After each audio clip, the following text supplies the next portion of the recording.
amul benn élément bu nu mën a teg ci taabal bi pour topp ki nga xam ne nag moo di l'ancien ministre de la jeunesse tey Pape Malick Ndour bind ab communiqué pour rek dikkaat ci boobule audition ginnaaw bu mu jaajëfalee bu baax a baax le professionnalisme et la courtoisie des enquêteurs. ba tey bu nu sukkandikoo ci texte bu mu bind moom nag yàgg na nu xamal ni accusation yu ñu jël di ko teg ci ndoddam du dara te reposé wul aussi ci dara dañ ko yàgg accusé ci que ni dafa nekk en complicité ak ay gendarme joxe li nga xam ne aussi moo di ay ordre pour rek di lëkkaloog ay nervi di torturer une personne. moom Pape Malick Ndour dina xamal ni mbir mi bëgg na ko yàgg na ko bëgg yóbbu ca kanamu yoon tey jii la am boobule occasion moom nag lu muy daal di sàkku mooy boobule enquête bu ñu ko xóotalee bu baax a baax nu amal ab confrontation moom ak takk-der yu ñu jàpp ni moom moo leen jox ordre bu leen neexee sax nañu woo la RTS mu ñëw def en direct boobule confrontation loolu la dëxëñ ci li nga xam ne nag moo di ci texte bi.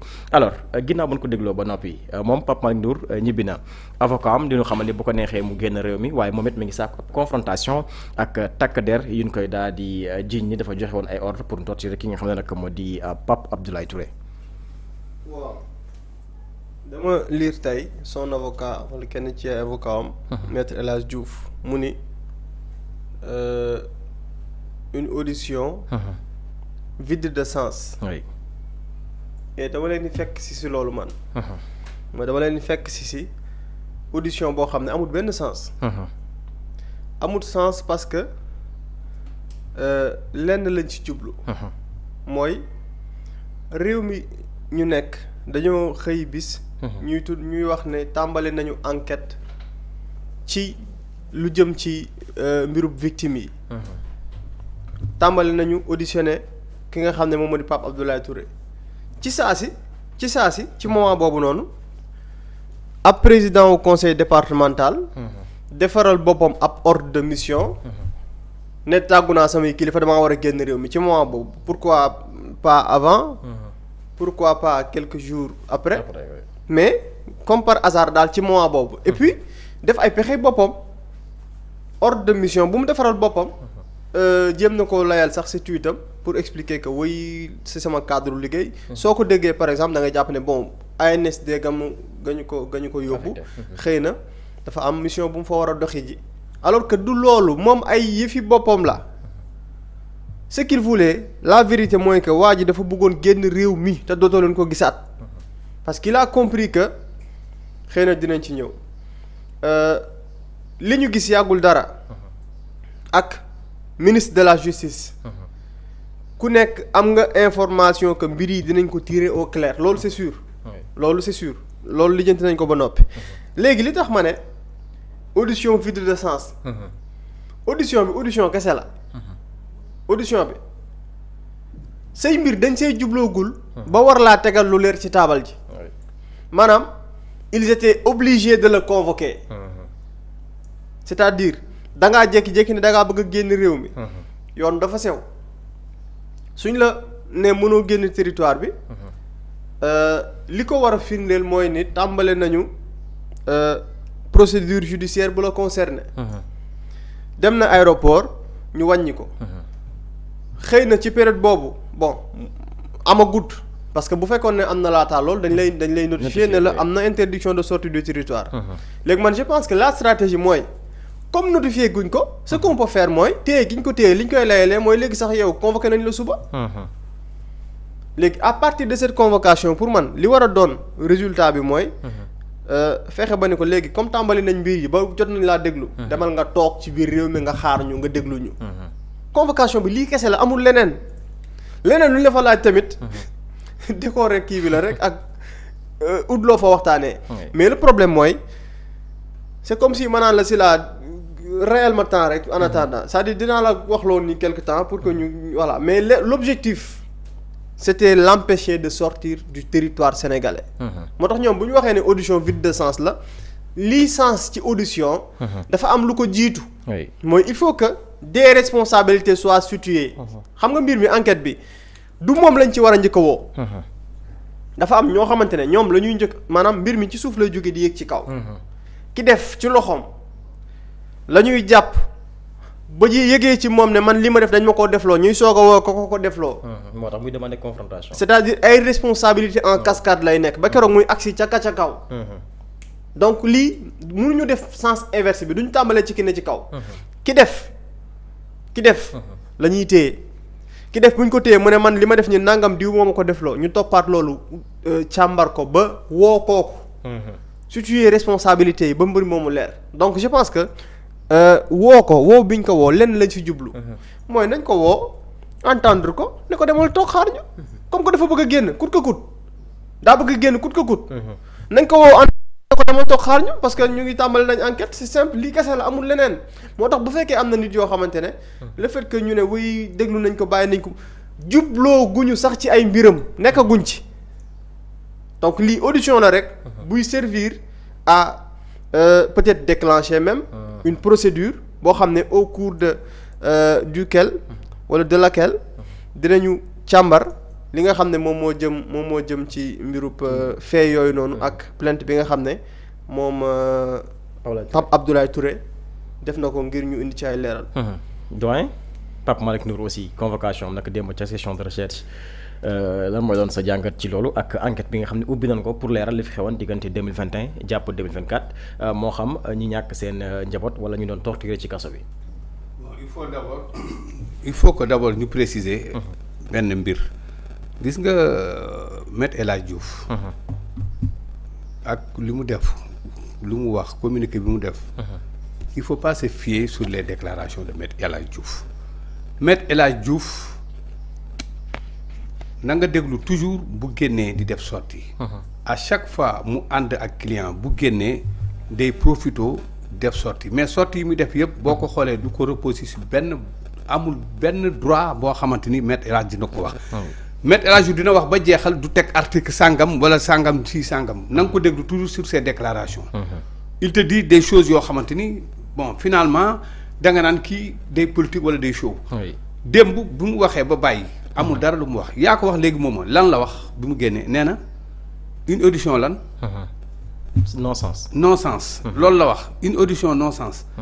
dama bëgg ñuy déglu toujours nit ñi. xam nga enquête yi nga xamante di am d'abord ñoom seen bopp. dama bëgg opinion bi xam ni. bi ñu convoqué Pape Malick Ndour. ci biir foofu mu demoon pour ñu di ko auditionner. ñoom ñi ñëwoon ne sont que des conseils. ay conseils am lañu pour l'instant mënuguñu constituer comme ces avocats war si mën a dem ba am lu ñu war a wax. conseil am lañu benn ñaareel bi ci biir audition bi ñoom. ils n'ont pas le droit à la parole. du ñu wax dañ koy assister tout court. te biir assistance ba kële mooy wax. ñi di ko laaj muy expliquer di wax. bu ñu génnee. ci biti El Hadji Diouf bu waxee loolu ça n'engage que El Hadji Diouf. et je me pose man dama jaaxle sax. nan lañ mën a nekk pôle foofu El Hadji Diouf porte-parole bi wax ko bu waxee saa bi dafa mel ni presque pôle bi moo ko wax. li mu wax ça n'engage day engagé pour lu avocat yi. te en général boo ko xoolee El Hadji Diouf day embarqué ay nit yoo xamante sax amuñoon intention. li ñuy def. li mu wax démb waxu fi dara. qui sont des enquêtes préliminaires. enquêtes préliminaires yi d'abord munul comment dirais-je Pape Malick munuloon fexe ba. enquêtes préliminaires yi duñ ko enquêter. il faut que ñu enquêter ko parce que Pape dañ koy enquêter. pourquoi ñu koy enquêter parce que moom ci boppam. moom Pape Malick Ndour ci boppam li ñu koy enquête dafa am une plainte déposée au niveau de la justice. Cette plainte déposée dafa cibler Pape Malick Ndour ak l'ancien ministre de l'Intérieur plus ñeneen ñi mu ciblé forcément il faut que Pape Malick Ndour ñu entendre ko auditionner ko bu ñu ko entendre auditionner ko entendre ñi nga xamante ni ñoo def plainte bi entendre d'autres ñoo xamante ni yaakaar nañ ne ñoom aussi ci boppam dañ ci bokk parce que bul fàtte ne y aura même gis nga audition yi dina am sax ñoo xamante ni c'est des nervis dinañ leen entendre. léegi à l'issue audition yooyu yëpp enquêteurs yi dañ koy def sur procès verbal. envoyé ko au procureur reste maintenant au procureur mooy xool lu muy def. ndax dafay yóbbu lii au niveau de l'Assemblée pour ñu jéem a xool def benn résolution de mise en accusation ci bu fekkee Pape Malick Ndour pour mën ko woo haute cour de justice wax ak moom ou pas. pour l'instant nekk guñu foofu egg guñu fenn xam nga. simple audition la te c'est très normal que pour les enquêtes préliminaires Pape Malick Ndour ñëw. et Pape Malick Ndour n'est pas la seule personne. wala le seul ministre boo xamante ni mus nañ ko entendre. mus nañ ko woo nañ ko entendre si lu mel nii. on a entendu Aly Ngouille Ndiaye. absolument. on a entendu. Birima Mangara. on a entendu l'autre. Abdoulaye Daouda Diallo. est-ce que depuis lors ñu entendre leen est-ce que mus ngaa dégg fenn fu ñu waxee ne. dañoo salfaañe ak yelleefam. yooyu ñooñu c'est des anciens ministres dañu bénéficier wu de seen privilège de juridiction. donc waruñu leen woo foofu kante et pourtant on les a entendus. ñëw nañu sans trompette ni murmure. entendre nañ dem nañu boobu ba léegi da ngaa dégg dara luñ ci wax. bu fekk dafa war a def objet d'une résolution de mise en accusation. bu boobaa li ci war gars yi nañ ko def. mais egguñu foofu dañ ko enquête préliminaire la. c'est très normal que mu dem mais. nga déglu avocat bi daf lay réeral li mu wax daf lay réeral il faut dire le droit da ngay taxaw nga wax ak ay nit et puis avocat nga dañ la jël fii ngay liggéey bul ko xeeb am na d'autres avocats yoo xam dañ ci nekk te dañ leen ci respecté dañ leen ci respecté parce que à chaque fois qu'ils prennent la parole bu ñuy wax les gens ont envie de les écouter parce que dinañ ci jàng ci li ñuy wax te chaque jour que jëfee dina am loo xamante ni dañ ko ci jëlee mais taxaw ci plateau wala ñu tendre le micro ngay politique wala di wax doo xamante ni kenn xamu ko. doo ko teg ci droit doo ko teg ci dara doo citer benn article doo wax dara vraiment man ku mel noonu nga jël ko sax avocat yow. da ngay def honte sax sa bopp. ba rawatina nag ba pool des avocats taxaw. yow nga porter seen voix di wax emballé yóbbaale ñu bëri. loolu c'est vraiment nit war na ko éviter. war nañ ko di éviter Pape Malick bu boo mu def sortie bu boo mu def lu ko neex mais li muy def man dama ko considérer comme. il fait de la politique.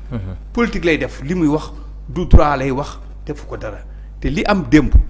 ba ñu entendre ko mu dem Pape Malick moo la gënoon xam ne il savait bel et bien que ne bu demee ñu entendre ko après il va retourner chez lui tranquillement parce que enquête préliminaire la te ñi ko doon enquête amuñu prérogative bu naan dañ koy téye wala di def quoi que ce soit amuñu ko. mooy la ma mën si woon nekk sax. amuñu ko mënu si nekk. garde à vue mënu si woon am. mënu si nekk ay garde à vue yooyu mënu si nekk donc kon. ngir yàlla nañuy wax askan bi dëgg. nañ leen wax réellement lii nekk. mais bëgg taxaw ne da ngay opposer régime bi fi nekk ba tax ngay dugg ci ay considérations yoo xamante ni yaakaar ne nit ñi dañoo dof. dofuñu les gens ne sont pas dupes. éviter chaque fois de prendre les ngay jël nit ñi pour des demeurés. ñii di la déglu ñii di xool xam nañu am na ñoo xamante ni amuñu jotu. lii ngeen di def ñu di ko def. mais gënuloo leen yeewu ñoo la dàq jàng fop gën laa xam li xew. donc bu leen fi nekk di jéem a lëre nit ñi. xam nga yéen a doon ancien ministre yi fi nekkoon. yéen a yoroon régime bi am na yu fi xew c'est normal bu fi xewee ñu porter ko. teg ko ci loxo justice c'est normal que justice instruire loolu. xool nan la demee. alors foofu lañ tollagum ak yow.